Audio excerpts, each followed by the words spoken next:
Not mucking around here.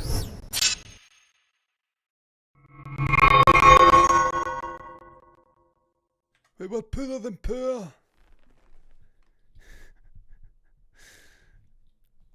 Well, hello and welcome to this Wednesday's MBE Movie News. As you did see, I looked down at the iPad just to make sure it was Wednesday, and it is Wednesday, and it's movie news, and I am John, and I'm here to speak about movie news. These headphones may disappear off the head because I was using it to monitor the audio, which I felt was just a little bit shit last night.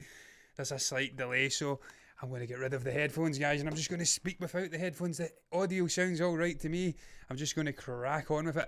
And it's all about Dune, or Dune, depending on where you're from and how you pronounce it. Everyone's most anticipated movie of 2021, unless you're some strange little creature who's into anime or something, and it's perhaps some obscure Japanese movie. The Denis Villeneuve movie was, of course, scheduled to hit HBO Max concurrently with the releases in the theatres over stateside in the United States of America.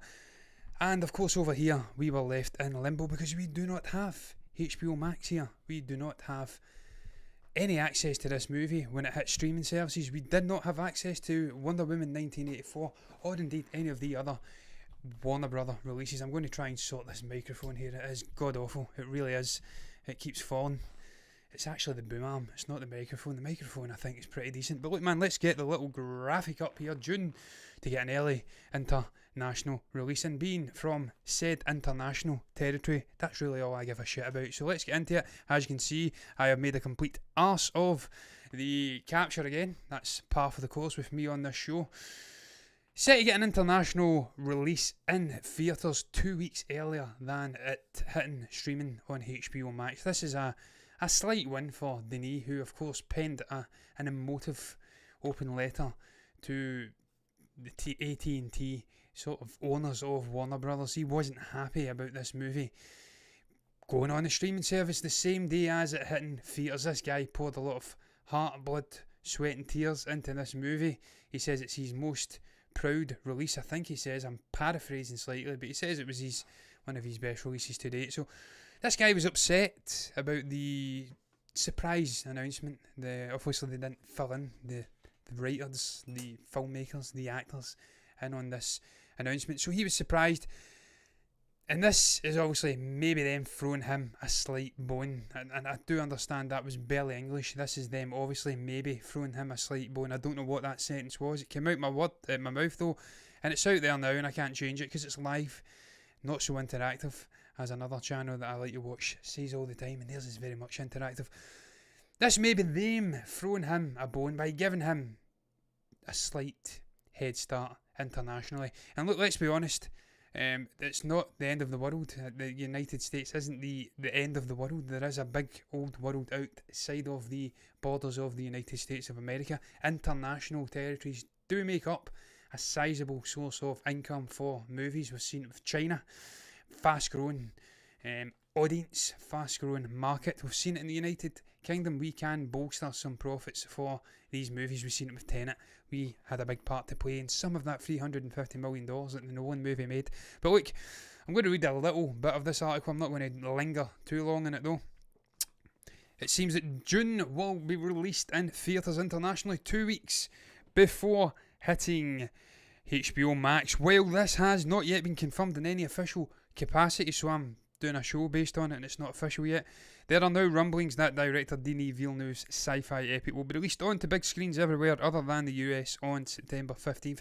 And look, this wouldn't be a surprise. We've seen it with Wonder Woman 1984. It came out slightly earlier in international markets where you could actually go into a theatre before subsequently hitting the theatres and HBO Max over in the States. So it wouldn't be that much of a surprise, that much of a stretch to perhaps suggest this movie is going to get a 2 week release slot before the States. This would be 2 weeks before it hits HBO Max, no need for the prefix, and potentially other streaming platforms outside the US, giving cinemas a much needed exclusive release time. It really would be good. There's the intro again. I love it so much I want to play it twice. It would be good news for theatre companies over here, the likes of Cineworld, View, Odeon. It would give them a little boost in the arm. Of course, post this coronavirus nonsense. We do hope by September this year that we are over the worst of it. The vaccines have started to take hold and we can get back in theatres and watching movies again. So this would be a nice little boost financially and just for morale as well, for the cinema going sort of enthusiasts. We can get back in and watch the Knees movie the way it should be consumed. This is my most anticipated movie of the year. It was my most anticipated movie of last year before it got delayed. I want to see this movie in a theatre. It belongs on a big screen with a booming surround sound system. It doesn't belong on a streaming service. This is Denis Villeneuve. This is a huge cast. Timothée Chalamet, Oscar Isaac, Zendaya, Jason Momoa. Unbelievable cast. These guys put months upon months of toil into this movie, and it deserves, the fruits of the labour deserve to be seen on a big screen in a cinema.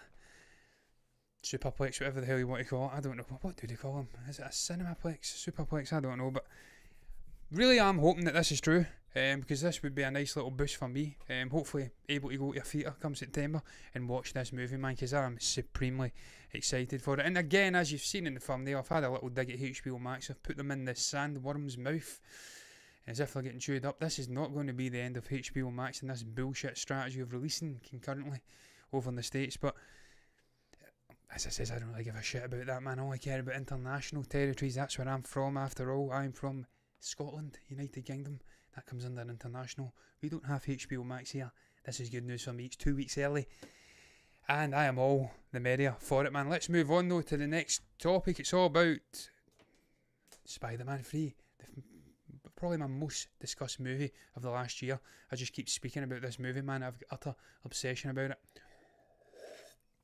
And that's for all the aforementioned reasons I've gave in prior discussions, because I really do believe this is going to be the epic moment of Phase 4. There's going to be a lot of good movies coming out. Multiverse of Madness, a couple of other decent ones, Shang-Chi, Eternals, all have potential to be epic in their own right, but this one just feels like it could be the Civil War of Spider-Man. As I keep saying, that was the sort of zenith of Captain America's tenure. You could say him grabbing Mjolnir in Endgame was a zenith, or zenith, depending on how you pronounce it. Personally, I thought Civil War was the moment for that character, for his presence in the MCU, the choosing of sides, that great arc with him and Tony Stark, Bucky. This feels like it could be the same for Tom Holland, for Peter Parker, for Spider-Man, and that's why I'm speaking about it. And the reason I'm speaking about it again is because Tom Holland has been out speaking about the movie as well, probably in his skants. He's not wearing trousers, doing press junkets. He's sitting in his house in his boxers with a suit jacket on and a shirt and 2 ring lights, and the guy looks good. I think this guy could pull off walking down the street in boxers and no one would blink an eyelid. In fact, some people would probably blink an eyelid.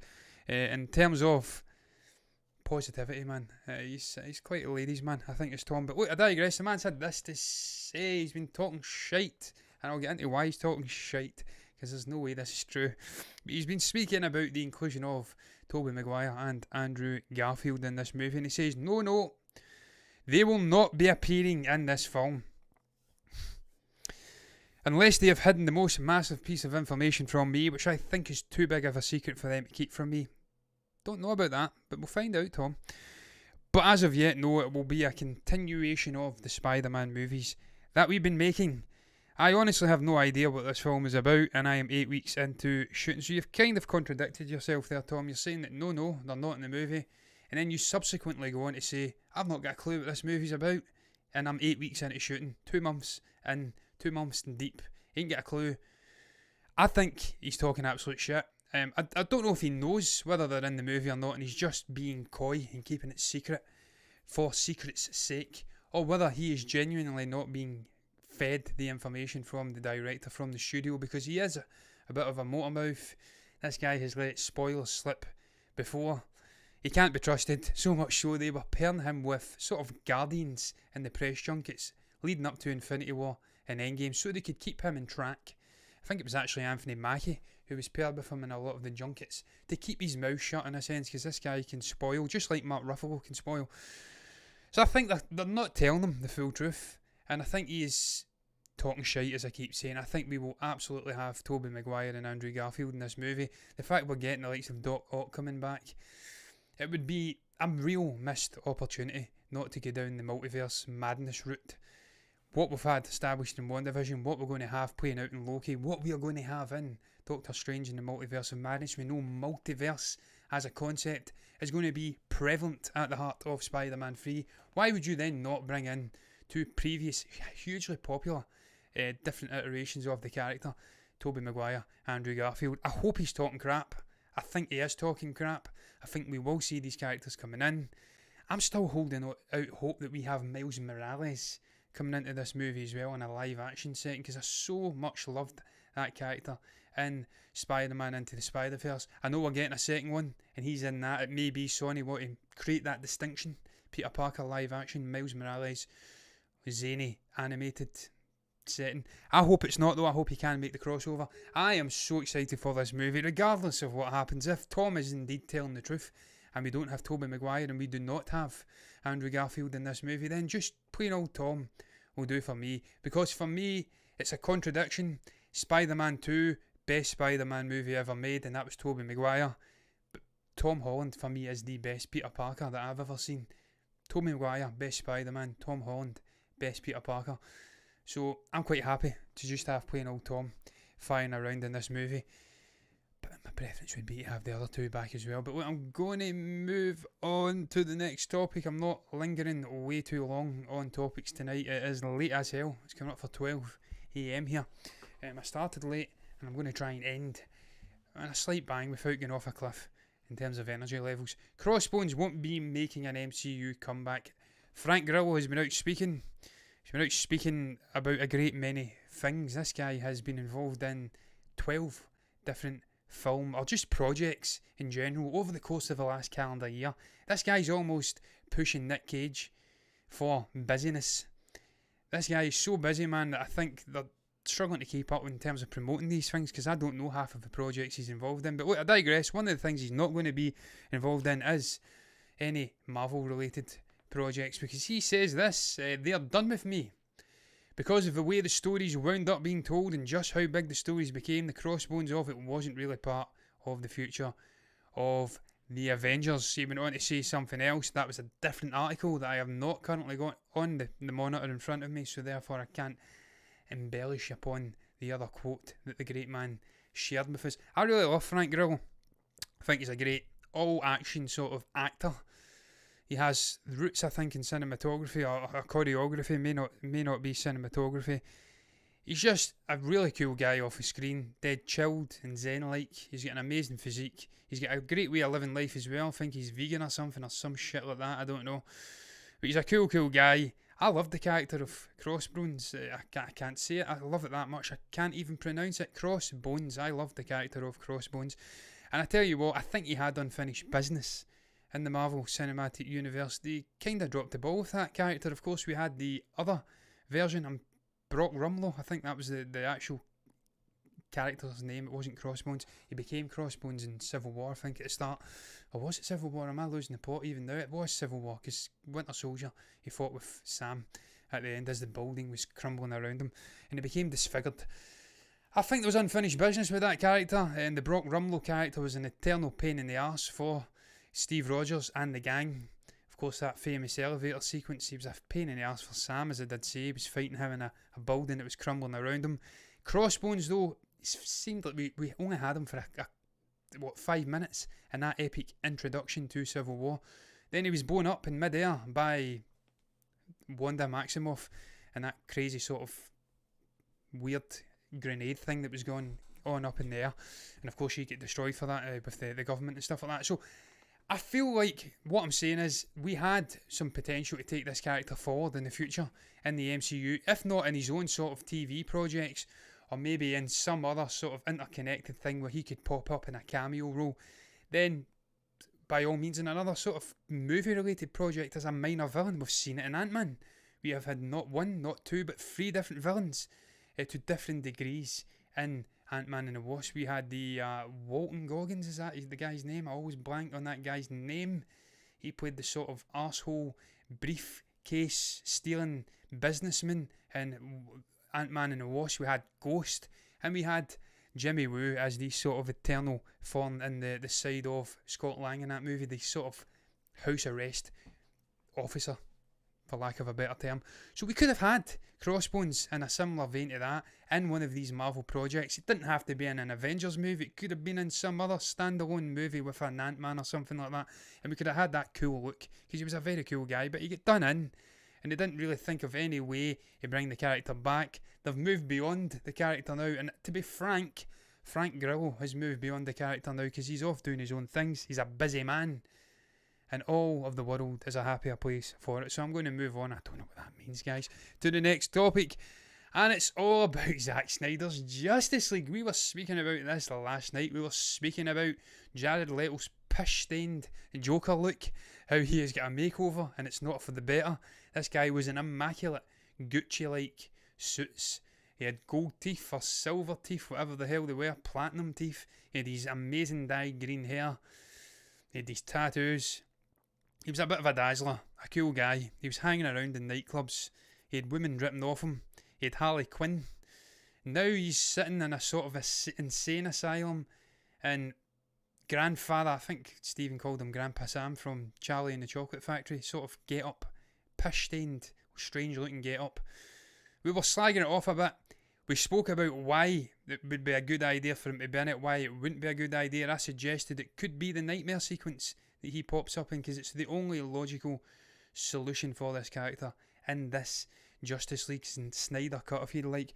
Unfinished business, the Robin thing, never really got expanded out upon, because of course Zack had to walk away because of personal travesty. And it looks like I was telling the truth. It looks as though I inadvertently had my finger on the pulse. I say inadvertent because I really haven't got a clue what's going on in the world of Hollywood. I just speculate on it and give my opinion on it. But look at this. Zack Snyder's Justice League will explain the iconic Batman v Superman scene, and that is the nightmare scene that we are talking about here, where Batman's kicking around with guns and the Joker's card on the whatever that bit at the bottom is called. I don't know enough about guns. I'm from Scotland. I've never seen a gun in my life. If I'd stayed in maybe the Midwest or the Deep South in the United States, I'd be well acquainted with guns. Lord knows you'd be running away from them most days. I watched a video the other day of a guy proving that a gun didn't have kickback by putting it on his groin. So that's a strange world of the South of America. But I digress. That has nothing to say or do with anything that I'm talking about in this actual topic. There you go. I've got a little quote there. The scene explains why Bruce had the Joker card taped to his gun that you see in Batman v Superman. That's from Snyder. He said it to Vanity Fair. Not much more going on there. This may be another quote. And if there was ever going to be a next movie, which of course there probably won't be, I hope there is. I sincerely hope Zack gets a chance to continue on this DCEU. I've still got my heart set on this Snyder Cut being a bone flung to Zack by the Warner Brothers executive. He gets his 4-hour movie on HBO Max. The fans absolutely love it. The critics love it. And it reignites a new era of DCEU with the likes of Gal Gadot, Ben Affleck, Ezra Miller, not Ray Fisher, Jason Momoa. All of these characters can move on and continue a story, and Zack can come in and give us this Darkseid sort of trilogy of Justice League movies that we deserved and didn't get because of Joss Whedon and his creepy little abusive sort of way of making that movie. I digress though. He's went on to say this: I wanted to do a thing where in flashbacks we learn how Robin died, how Joker killed him and burned down Wayne Manor, and that whole thing that happened between he and Bruce. It was his intent to eventually show how they... I'm sorry, I'm looking around my camera here. It's very strange. I look as though I'm bobbing about. I think I'm in a race car. I'm not. Yeah, how they became like this, how he would hurt him in a way that no one has. Really, other than losing his parents, it was probably the most significant personal injury to his life. Now, this sounds great. This is why I'm excited for the Snyder Cut now. Initially, I wasn't, because I thought, what is the point? It's done and dusted. This expanded universe is dead in the water. Why would we want to throw $300,000 or whatever the hell he got into this movie? It may have been more in budget. You're in a sense pissing it down the drain. But I changed my tune when I started seeing the first trailer, the passion of Zack, the fact that he had shot so much of this movie sneakily, I've combined the two, sleekily, on the set whilst filming Justice League before he had to go away and split ties and with obviously the Warner Brothers and DC and whatnot. That passion, that sort of I don't know, dedication to telling the story that he had in his midst, making Cyborg front and centre, giving the Flash more, having that Superman black suit and focusing on the resurrection of this guy and it not just being an absolute destruction of the other Justice League members. And that was a great scene, I loved it. All of those little things combining to give us a uniquely different experience in this movie. That has now got me excited, and this is really just the icing on the cake. This nightmare sequence, the expanding out of this relationship between Joker and Batman, which was hinted at in Batman v Superman, with the glimpse of Robin's suit, an absolute destruction of this guy's suit. By all accounts, he was murdered, set on fire, and then he sent the suit to Bruce to taunt him. I want to see that expanded on. And this is the only chance we're going to get to see this expanded on in this 4-hour long experience from Zack Snyder. It's hitting HBO Max and hopefully Sky or something over here. So if that means bringing good old Jared back, pish-stained though he may look, I'm all for that, man. I want to see more of this character. I want to see why this guy was cast in this role. He must have done something right. He get 10 minutes cut out of the movie. It couldn't have been that bad. And I just want to see Zack's vision for this movie in general. But look, I am done speaking about Zack Snyder and the Justice League. I'm going to move on to the final topic of the show tonight. It's all about, if I can get the article up and get ready to transition over to this other scene, it's all about Fantastic Beasts and the future of the franchise. David Yates, a man who is no stranger to Harry Potter or indeed to closeness with J.K. Rowling, the all-seeing, omnipotent sort of creator of Harry Potter.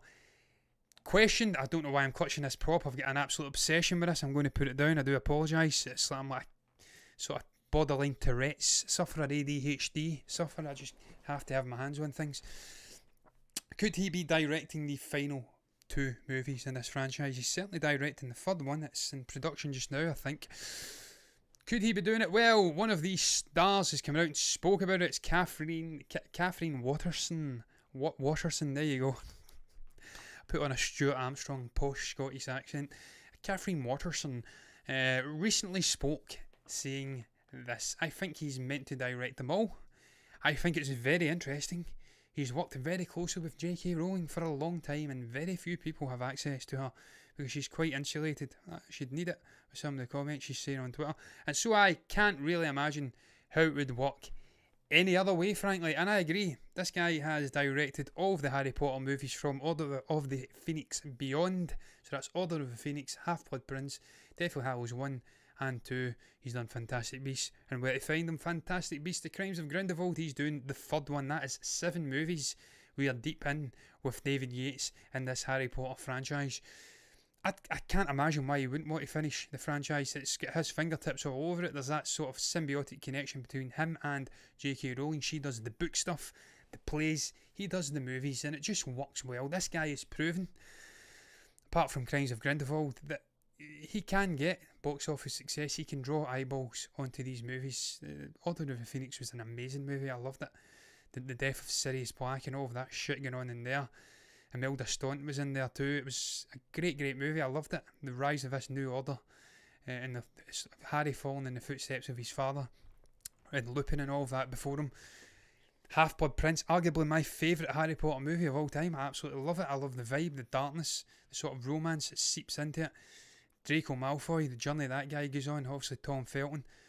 That's all David Yates. And of course, Deathly Hallows Part 1 and 2. Great movies as well. Hugely successful. Still in the top 10, I think, here in the United Kingdom all-time grossing list. That's all David Yates. So the guy's a proven commodity. He's got that relationship with JK. He's obviously got a relationship with Warner Brothers. And they're going to continue this on merrily into the future. I hope Fantastic Beasts improves upon Crimes of Grindelwald. I hope it can get away from the Johnny Depp controversy. I'm going to watch it. I'm going to completely go and contradict myself again. I says I wasn't going to watch it because of Johnny Depp being sacked. It's blowing away. It's a storm in a teacup. It's gone. I'm going to look forward to seeing Mads Mikkelsen now. I'm going to move on. Sorry, Johnny. You've got lots of money. You've got guitars. You're friends with Keith Richards. You know what I mean? You'll sleep. I'm going to watch it, man, and I hope it gets better and better and better. And hopefully David can hit the ball out the park. But look, I'm done, man. I'm done speaking. I am going to round the show up. What is your thoughts on the array of topics I've touched upon? If you've somehow managed to get to the end of this show, Lord knows you deserve a gold medal, but I don't have any gold medals, so I'm just going to put it to you. What's your thoughts on the topics? What do you make about Dune getting a 2-week early release in international territories? I'm clutching it again. I can't help myself. Is that a good idea? Is that sort of them throwing a bone to Denis over the sort of, I keep saying sort of, over the treacherous way in which they released that strategy, news of that strategy to the world without even consulting them? What do you make about the other topics I spoke about? Will Andrew Garfield and Tobey Maguire come back for Spider-Man 3? Is Tom Holland talking shit, or is he telling the truth? What do you make about Frank Grillo, Zack Snyder, everything in between? You can comment down below if you have anything to say or share on any of those topics I spoke about. You can also like the video if you've enjoyed it, and subscribe to the channel if you want to see more content like this in the future. And if you do, that's what you'll get. But look guys, I'm going to bid you farewell for bye-bye.